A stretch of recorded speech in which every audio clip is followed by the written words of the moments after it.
This is your community. I'm leaving tomorrow. This is your community. You need to get with it. You need to get involved. We're coming to some of these programs to help educate these young people so you can save some of these young people's lives. Because we're losing them like this. And some of you think it's about you. Well, let me just tell you, it's not. Get over yourself. Because I got over myself. And I realized that it was about people that are hurting, that need us. I know I have treatment centers, and Johnny knows, everybody knows how I am. The people knows, they call it a business, but I tell them, if I believe people want to get well, and I know they can't afford to get in treatment, I'm putting them in treatment.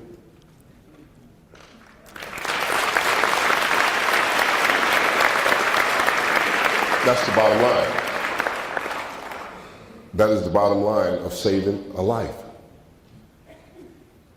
And that's what this is all about.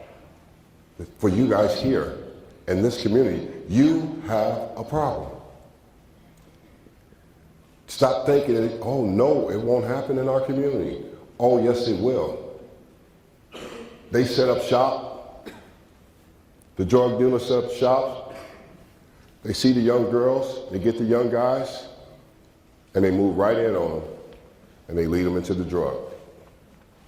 And they become slaves after they've been led into the drug ring. And it's time that you guys here start circling the wagon here and really asking yourself, what is it I could do? Stop worrying about your problems. God will take care of your problems. Go help somebody else.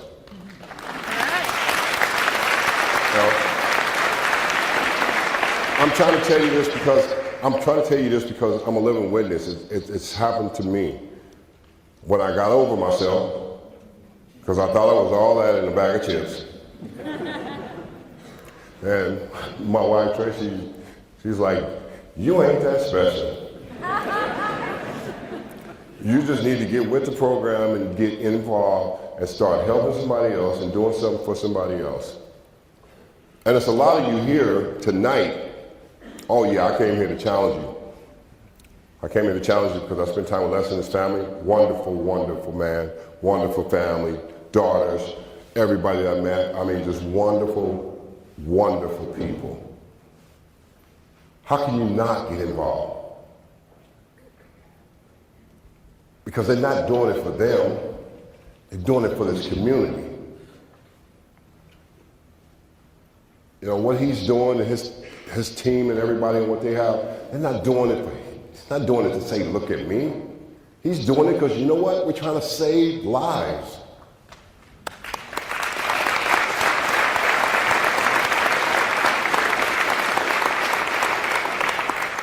And we got to get to a place where we can understand that this is what it's all about for all of us. It's to help save lives. You know, I get so overwhelmed at times, you know, going into different communities and seeing the people like Les and them, seeing them doing the work, and other people are just whatever. We don't have a problem. Oh yes, you do have a problem. And some of you know what I'm talking about. Some of you know what I'm talking about. It's time to get up, time to rise up, time to get in purpose. It's time to help somebody else. It's time to go speak to some of those young kids' lives and come around and just, because you don't really know their story or what their life is like at home, because we all want to say that, you know, our home is great and we got a perfect home. Nobody's got a perfect home. So we need to get past that. There's nothing perfect about none of us. None of us perfect. And we need to get past that, and we need to get into action. I believe tonight, me coming here is a call to action. Is a call to action for you and this community to get into action. Stop sitting on your behind, twirling your finger, and get into action. Because young people are dying every day. Young people are getting addicted to heroin every day. Young people are getting addicted to pills every day because they're broken inside. And you don't have to be a doctor or anything like that. You could just be a normal person that God will use, that you can go and speak life into them and tell them that they are loved no matter what is happening to them.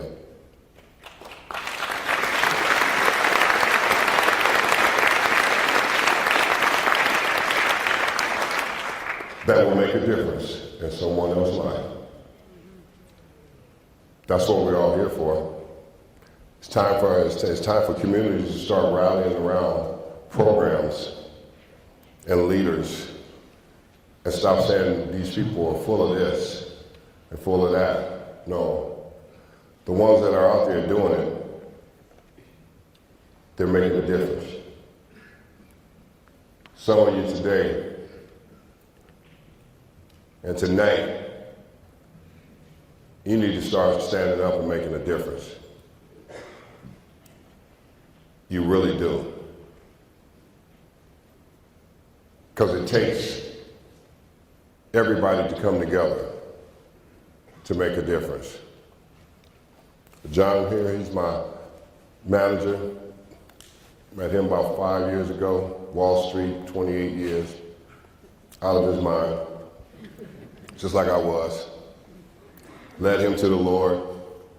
Lord told me one day he's gonna be your manager. Guess what, today he's my manager.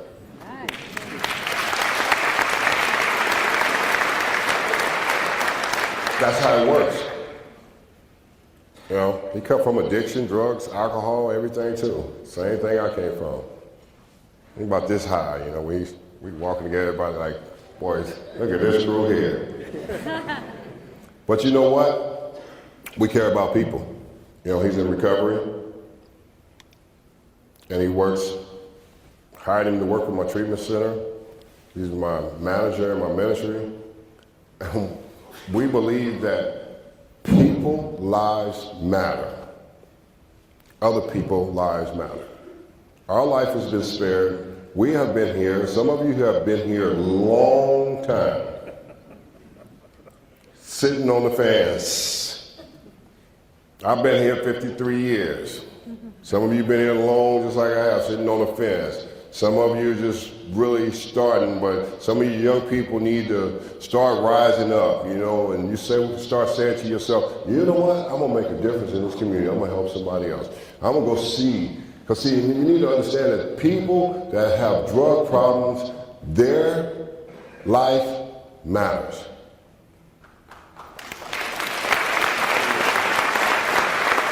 There's nothing crazy. There's nothing crazy. I'm gonna close with this. There's nothing crazy about a person with a drug problem. There's nothing crazy. A person with a drug problem has been broken inside. Something has happened. Most people don't even know the real detail of what happened. Most of y'all didn't know I was beaten by my father. All you ever knew is I put on a uniform and I excelled. But I had scars before I put that uniform on. I was hurting. I was broken inside. The uniform just covered up my scars. And I became great because of my pain. And my pain almost drove me to my grave. But that's the reality of it. So you never know what's on the other side of a person when you look at them and they have a substance abuse problem. Look at them as someone that don't have a problem and try to love them right where they're at and make a difference. All right, I'm gonna close with this. I'm gonna close with this prayer, and then we're just gonna have a few questions, but I like to pray. All right, Father, I just thank you for this time. I thank you for this night, Lord. I thank you for this community. I thank you for everyone that's here tonight. Lord, I just pray that the words that were spoken tonight will touch the heart of the people, that they might have heard something to make the light go on inside of them, to get in action in their community, to make a difference. Praise Lester and his family and the program and all that they do to help people and educate people, Lord. And I just ask that you multiply them and bring more in the north, south, east, and the west that will step up and be volunteers and just to be a part, a lending hand, Lord. Lord, we love you and we just honor you in this place tonight. And I just thank you for this night. I thank you for using me to just speak life and hopefully bring life to a community that will see that it happens everywhere, and we need to be aware, and we need to educate ourselves about it, and we need to do things about it. I thank you, honor you, and praise you in Jesus' name. Amen.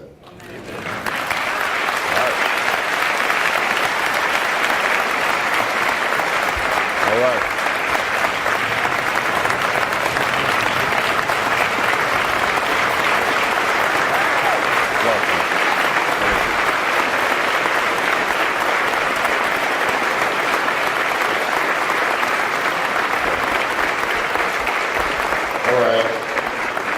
Probably have a few questions, and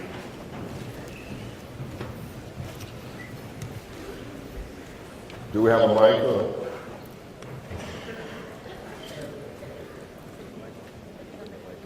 Can you bring that? Somebody, you can come up. If you have a question, come up and ask your question right here. Where's the mic? Here we go. All right. Go ahead. So I just want to say that I'm in recovery too, and this can pretty much another.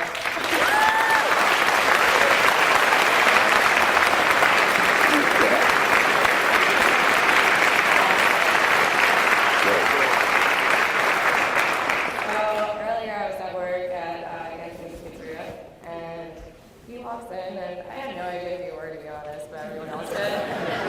So, because you're just so humble, and it's ridiculous. And, you and Mr. Webster came in, and, there's nothing. I can't explain it, but it's a total gosh shot the reason that you came in, because I've been struggling lately, and I've been just stuck in my head, and just to open up to a fellow alcoholic addicts, those are the best people to talk to, but they understand, and there's nothing that happens in God's world by mistake, and there was definitely not an accident that I was your server today, because I'm on like a spiritual high right now, and it's better than any drug or drink I've ever had in my life.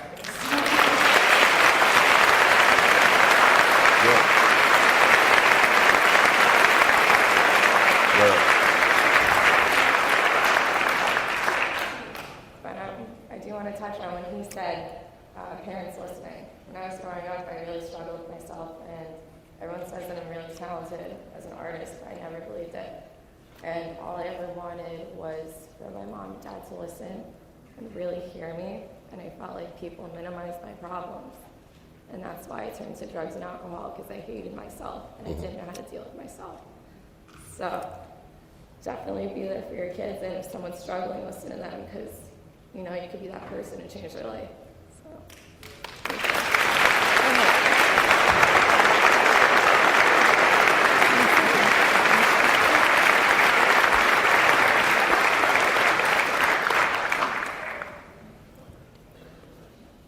Well, my name is Jacques, and I'm also an alcoholic in recovery. Thank you, Mr. Strawberry, for coming, and I have to say thank you to my higher power for allowing us all to be in this room today. This was a revival for me, because you really brought up a lot of points. I work with children that are adolescent youth and males that are dealing with drugs and alcohol problems right now, and it's tough. It's not the easiest thing, but you really brought up the point of it's an us and we program.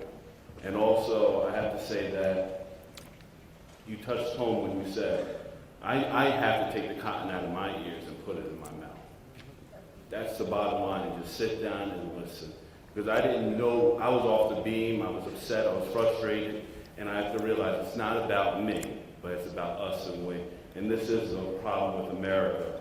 And I know that this recovery program is going to bring us a lot closer, because it doesn't matter race, color, creed, park bench, the Park Avenue.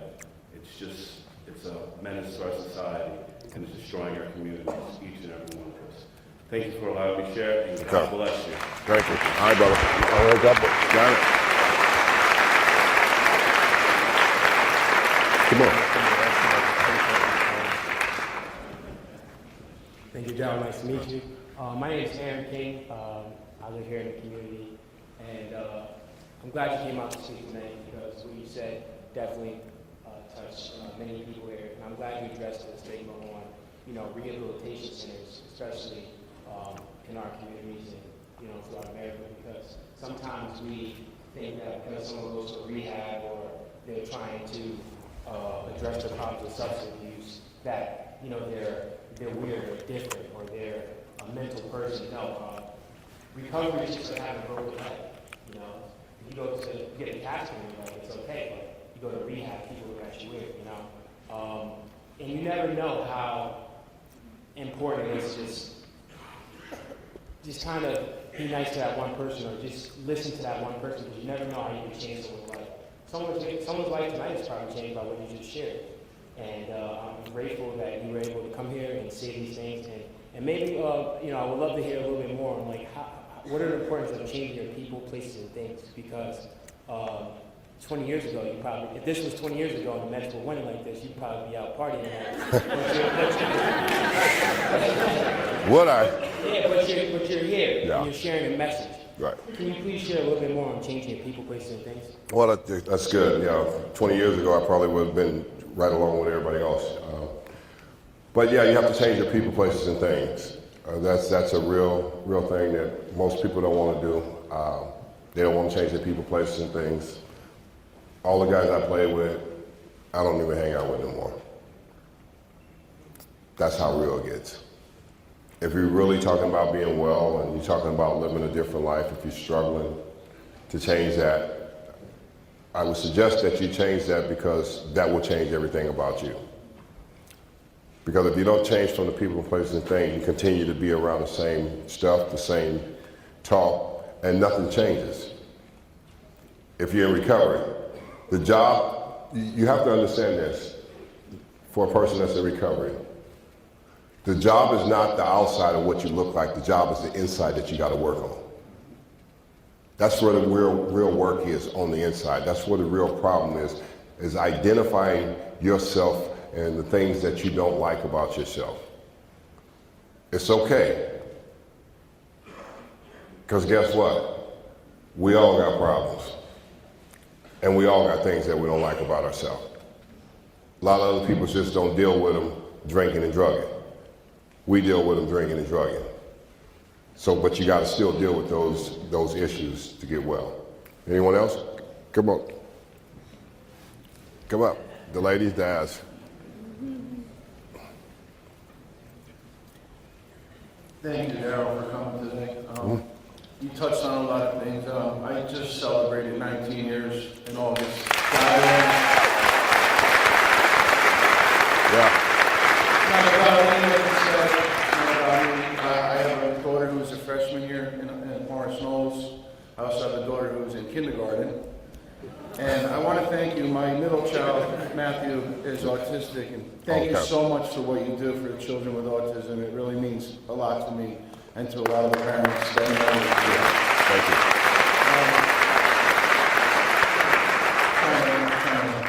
Composure here, but you hit on it when you said before. I'm scared to death for my daughter. My daughter now, she's a freshman now, bullying. Not that she is, but I talk to her. I don't tell her everything about my past, but I let her know that I had problems when I was younger, and I think it's helped more. I think it's helped her more in the long run. I didn't want to tell her too much. When she's older, she'll maybe I could, but. I'm very active in the program, and I was, not so much now because I'm busy with my 3 children, but you've put the bug in me now. I want to go out there and give, I have to give back freely what was given to me. So thank you very much. Thank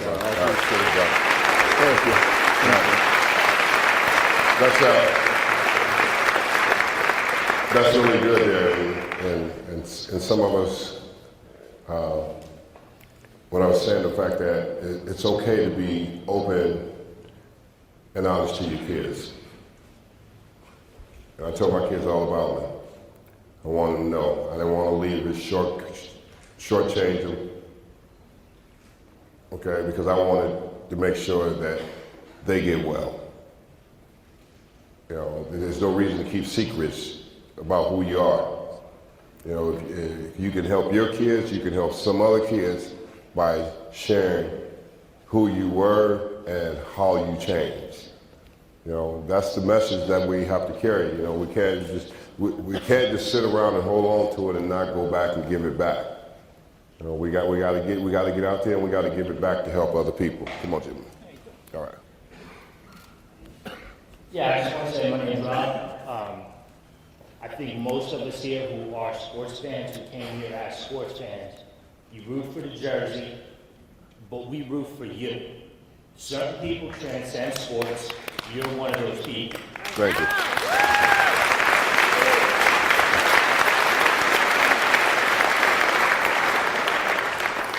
As a Yankee fan, you won 3. As a Met fan, you won 1. That's it. Okay. Appreciate it. All right. You got it. Appreciate it. Thanks.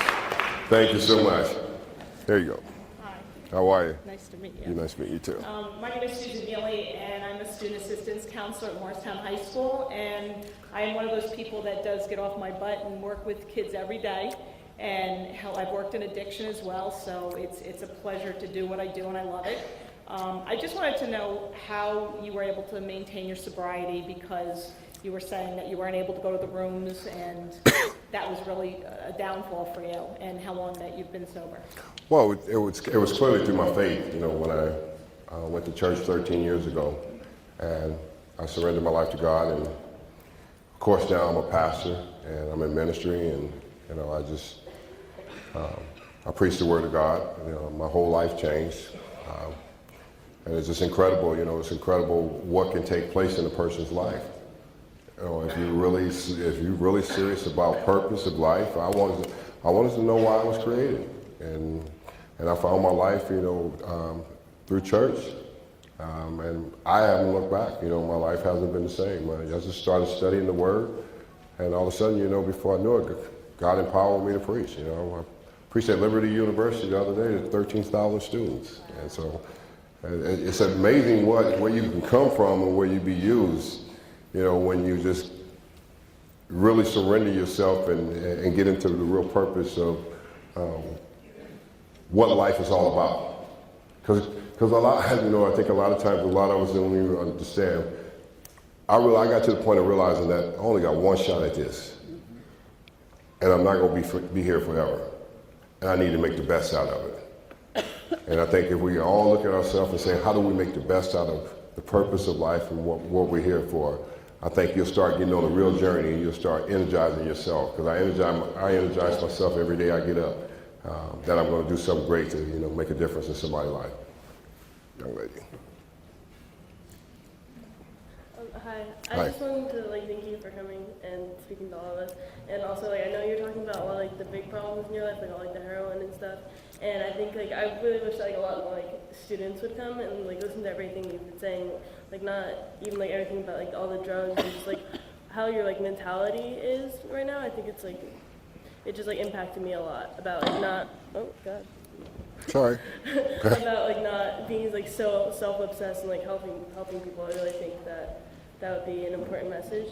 And also I just wanted to know what you talk about with the smaller problems marital with weed going around and everybody's it's not a big deal, and I just do it to relax and all of this, but I mean it is kind of a big deal and it does lead to things. So I just wanted to know what you thought about it. Well, thank you. Well, marijuana is a gateway drug to leading to everything else. That's just the beginning, because that's where I started. That's where most of us start. Oh, I just smoke a little weed, you know, nothing, just to relax me. You know, anything that alters your mood is a drug. And so I think a lot of times people don't even think that, you know, and you know, before they know it, especially young people, because that's where I started. I started with the marijuana, and the marijuana leads on to everything else. And most young people They don't think anything is wrong with taking prescription pills. That's where they get addicted to them, and they can't get off of them. They go to the doctor, they get hurt, my back, neck, they go to the doctor, they get addicted to prescription pills, and then they can't get off. Then they go from those, once you take them off to them, they got to go and get something else, and they go to the streets and they get the hard drugs. That's what it leads to. It's just a gateway. It's just a gateway to open the door, the floodgates for everything else to take place in their life.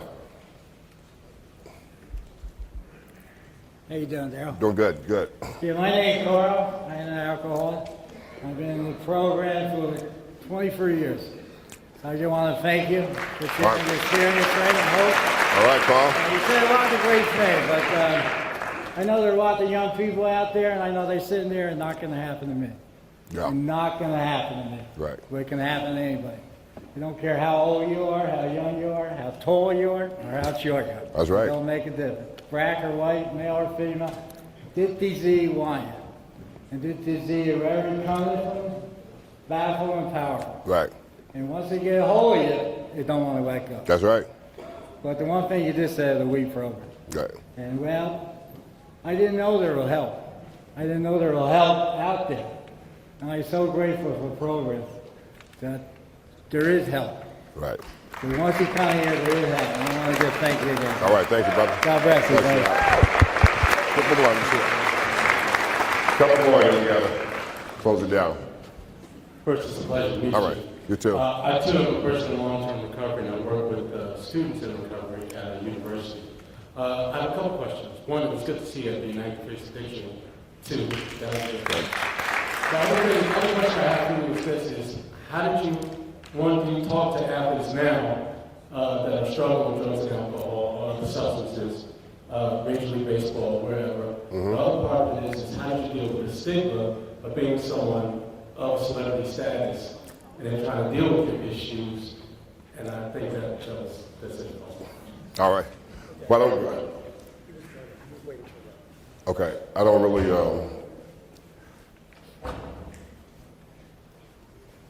well, I think the thing is, the key is really what I just try to be me. I don't try to be anybody else. I don't try to play like I'm that important that I need to go and talk to other athletes. If they want help, they know where to find me. You know, I'm not going to chase anybody down, you know, because we know how that is. You know, celebrities' lives are, how can I say, they're so toxic. Nobody can tell them anything. And they're hard to reach. You got to come to that place in your life, and you got to come to that place and say, well, you know what, I got a problem, and I really need to get some help. Because nobody else is going to tell you got a problem. And I remember when CeCe said he was checking himself into treatment, how everybody, my phone started ringing and reporters started calling me, and I said, well, I applaud him for being able to say, you know, I got a problem. You know, because everybody think, well, you know, shouldn't he be thinking about baseball? No, he should be thinking about his life, because baseball is going to pass. That's a game, you know, but his life for his kids and his wife, that's what he needs to be thinking about. I need to go into rehab, because if he was still on the team in the playoffs, and nigga goes, well, why do you think, you know, he should have done that? I said, because if he's still on the teams on the plane and they traveling and they winning, he catch a plane, he gonna still drink. You can believe that, because he hasn't dealt with the problem. Because that's where a lot of the drinking, I already know, that's where a lot of drinking goes on the planes and when you travel and you go on the road. So, you know, those are things that, you know, I look at as, you know, when you see someone like that, don't say, oh, what's wrong with him, because he's making big money, but he's got a problem. He can't stop drinking. I don't care how much money he's making. He ain't gonna be making no money if he drink and drive and kill somebody, because people don't think you can get behind a wheel car and you drunk and you kill somebody, your life is over like that. We don't think about all those things. So that's what I look at, and you know, the stigma is of a person's life. You know, my life, it doesn't matter. You know what? It really doesn't matter what people think. You need to get to that place where you got to be okay with you. And when you get in recovery, you got to be okay with you. It doesn't matter what anybody else think about you, because no one else is going to be in your shoes. You're going to be in your own shoes. Two more.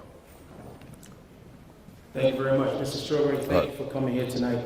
I just wanted to say that everything that you said tonight is true. I'm an addict in recovery. I mentor at the Integrity House in Newark, New Jersey. And one thing about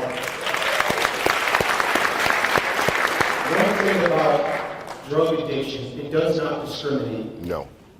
There's no color, there's no gender. It crosses all boundaries, all lines. And one thing that we can definitely do is take all the information that we received tonight and take it back to not just this community, but the community, other communities that you come from. Get on the phone and talk about this. Get on social media and talk about this particular topic. And watch us make a difference. Thank you very much. All right, thank you. Thank you, guys. Okay. Thank you. Thank you for taking the extra time. We have a few things in common. My father beat me, he was an alcoholic, and I led him to the Lord before he died. So I'm very grateful for that. Yeah. I also have the privilege tonight being the program director of the Market Street Mission, which is a faith-based recovery program. We've got 45 guys here this evening.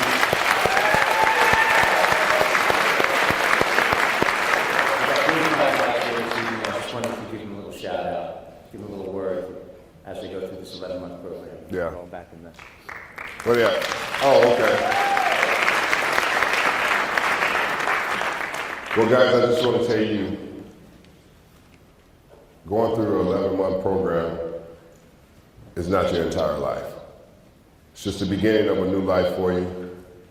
It's hard, but it's worth it. And you guys need to know that no matter what. Whatever it takes and whatever you have to go through, guess what? You're in a program. You're not in the graveyard. See, most people don't understand that and think that way. But when you think about addiction and where we've been and where we should be, it should have already been over for me. I don't know why God's kept me here, but He knows. So that's when we learn to be grateful where we at and where you guys are at right now. Just learn to be grateful. This is just a part of your life. It's a hard part of your life, but the greatest thing that can come out of this life, where you're at, is you can find a new life. If you trust the process and you walk through the process, you'll find a new life for yourself. And that's what you got to give to yourself. Because that life out there that you were living, you were nearly at the end of it and should have been dead. And you need to think about that while you're in a program like this and renewing your mind so you can be the person that you need to be. You need to focus on where you're at. You don't need to focus on what's out there. You don't need to focus on girls. You need to focus on you. And if you focus on you, I'm telling you, because that's what I had to do in my life. I had to focus on me. And when I focused on me, I became a man. The foolish things dropped off, the boy things dropped off, and I became a real man. And that's what I want to give to you guys tonight. And take that, man, and use that for your advantage and walk into your new destiny. All right?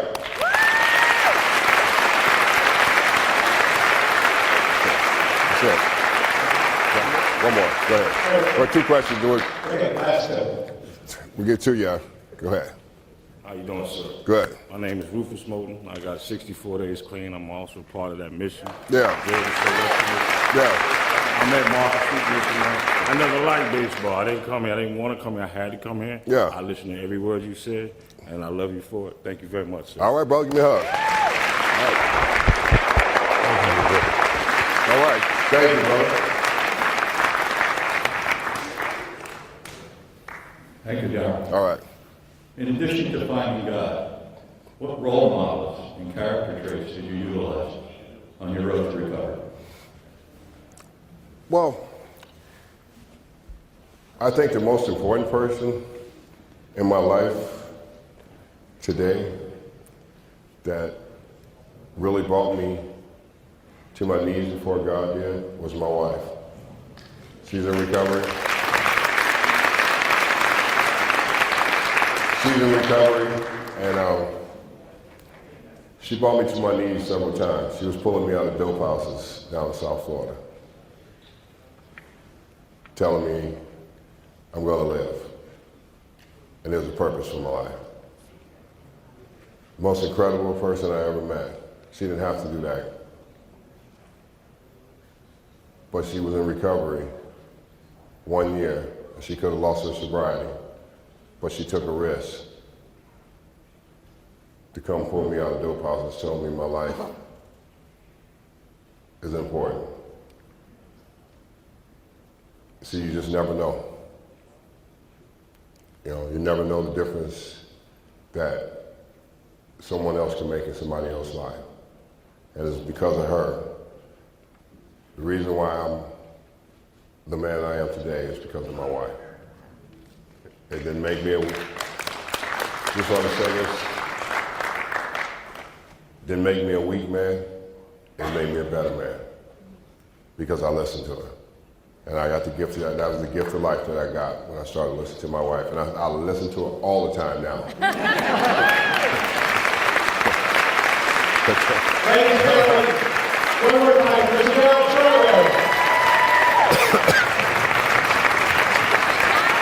All right. Thank you.